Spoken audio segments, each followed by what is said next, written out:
Hello, everybody, and welcome to Books. My dad, who has a PhD in English literature, thinks I should read because reading them improves my understanding of good literature, also known as Gwen aimlessly chatters about real literature. So, I've been in the process of reading this trilogy by Joyce Cary. So there was the first book in the series, Herself Surprised, which was all about Sara, or Sally, and she's an ordinary, lower-class young woman who really marries above her station. And she's not stupid, but she's a simple an uncomplicated person. But she's so uncomplicated that she's a mystery to herself, thus leading to Herself Surprised as the title. The second book, to be a Pilgrim, is about Tom Wiltshire. And Tom Wiltshire is a man that Sara meets coming up on the end of that book. And he's her employer, and he's an older man, an older gentleman, a solicitor, a smart man. And the second book is from his perspective. So while Sally's book is a retrospective saying, here's where I am right now, and starts in medias res, and then you leap back in time and she tells the whole of her story, Tom Wiltshire leaps back and forth between the past and the present. He, starts off saying, here I've had this horrible physical turn, I've had a bad time of things, here's what my childhood was like, here's where I am now, and here's what my youth was like, and here's where I am now, and here's how I wound up as an adult, and here's where I am now. And we sort of follow this last couple of years of his life as he sort of comes to a personal resolution, a personal sense of inner calm and completion and acceptance of where he is and who he is now. And it's a very reflective book and a very poetic book. And we're now in this going to look at the last book, From the Horse's Mouth, Joyce Cary. So this last book is about an artist, Gulley Jimson, and he too was a character who appeared in that first book, Herself Surprised. What happens is, after Sally marries above her station and she has a couple of children, she and her husband decide to get highfalutin with themselves and to support an artist. Because it's one of those things that one does. When one becomes someone, one does such things as supporting artists. You can see from the cover that I didn't have access to other scanned stuff. Anyways, ignore the watermarks. So, The Horse's Mouth is Gulley Jimson's story. He's the artist that they supported.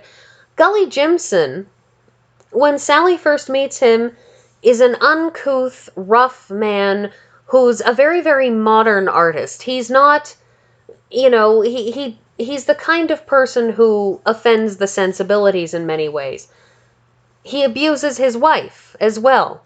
And Sally's horrified by this, but she has this strange, unhealthy fascination with him, and she's aware that she shouldn't be spending time with him. She's aware that it's a bad idea, but she does it anyways.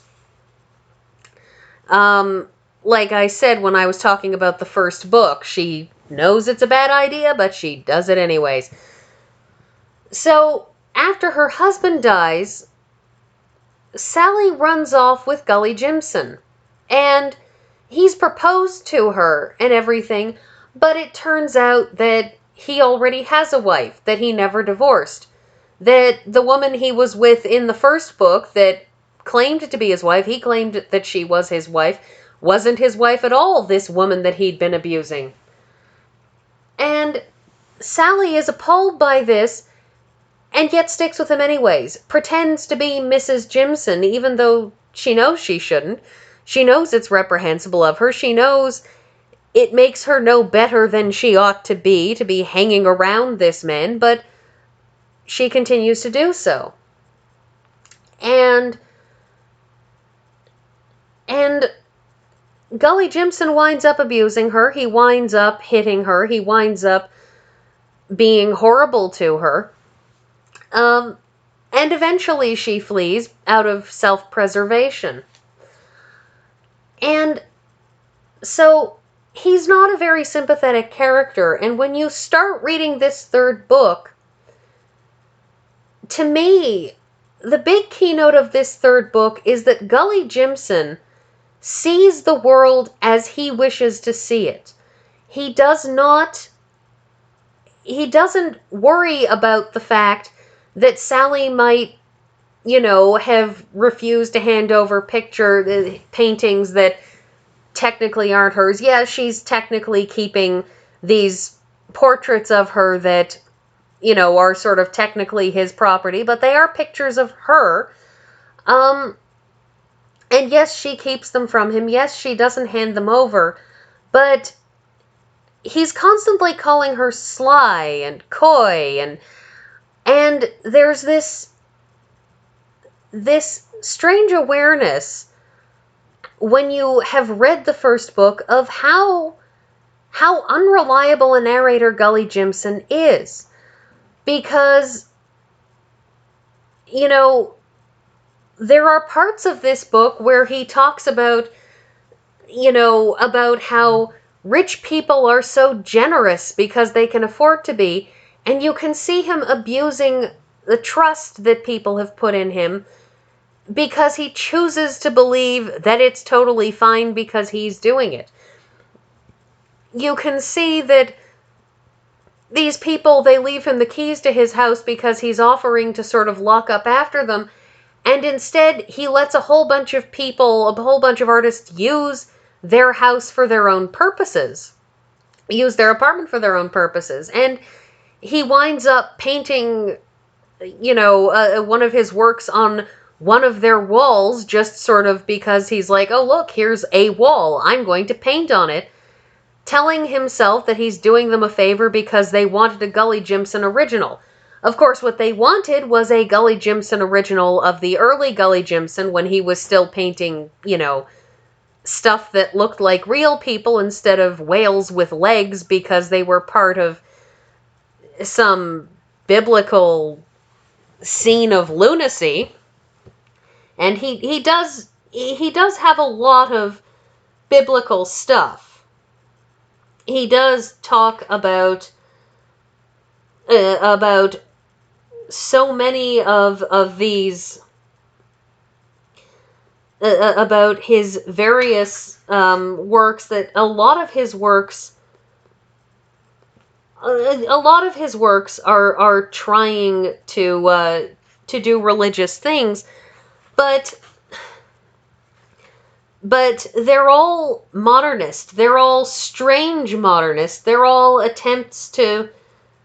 they're all these weird, surrealist works. And, and it fits into the period, because this book is set in the 1930s. It's set during the lead up to World War II. And Gulley Jimson, throughout this whole book, is constantly choosing to see things in a particular way. And, interspersed with that are these moments of genuine wisdom, moments which are the good wisdom of don't get yourself worked up because other people see what they're doing as right, and you shouldn't get angry with somebody just because he disagrees with what you think is right. You need to stay calm about things. But at the same time, this calmness in the face of adversity is this sort of a bizarre self-centeredness that his work, that whether or not people see his work, whether or not his work becomes anything, doesn't matter because, well, I have done it, so that's all that matters. But it begs the question, what's the point in doing art if the only point in doing art is doing it? Because the whole thing that makes art is that you're attempting to communicate. You're attempting to express something. Now, that something may not be a thing that you can express in words. That's why we paint or, make music or even write poetry, is because you cannot say something in concrete prose words. But the whole point of art is to communicate. And if you're not bothering to communicate, how good of an artist can you be? Because you're just communicating to yourself, which, I mean, if that's what makes you happy, then that's great. But he's doing it at the expense of a lot of other people. In the course of this, he winds up killing Sara. And he doesn't necessarily mean to. He sort of just meant to knock her over the head and take something. But he knocked her over the head and knocked her down the stairs, and she died. And she was kind enough, in the end, still not to hand him over. And it's this, it's a very, very strange thing that speaks to how deeply she cared for him, and the fact that he's so genuinely surprised by it it also speaks to how he views her, because he views all women as sneaky things out to get him. Even Koki, who is a woman who, despite everything, in spite of how much money he owes her, he uses Koki, and he still doesn't always have the best perspective on her. He tends to only have a nice view of women when those women are being nice to him, and when they're not, he gets really, really angry and hits them and thinks that they deserved it.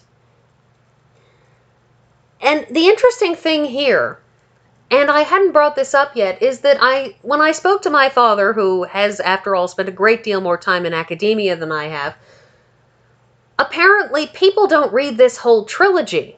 They read the last book. They read The Horse's Mouth. They read Gulley Jimson's perspective, and they don't read about the other two. They don't read about Tom Wiltshire, who can see that Gulley Jimson is a great artist, even if he's a horrible person. And they don't read about Sally, who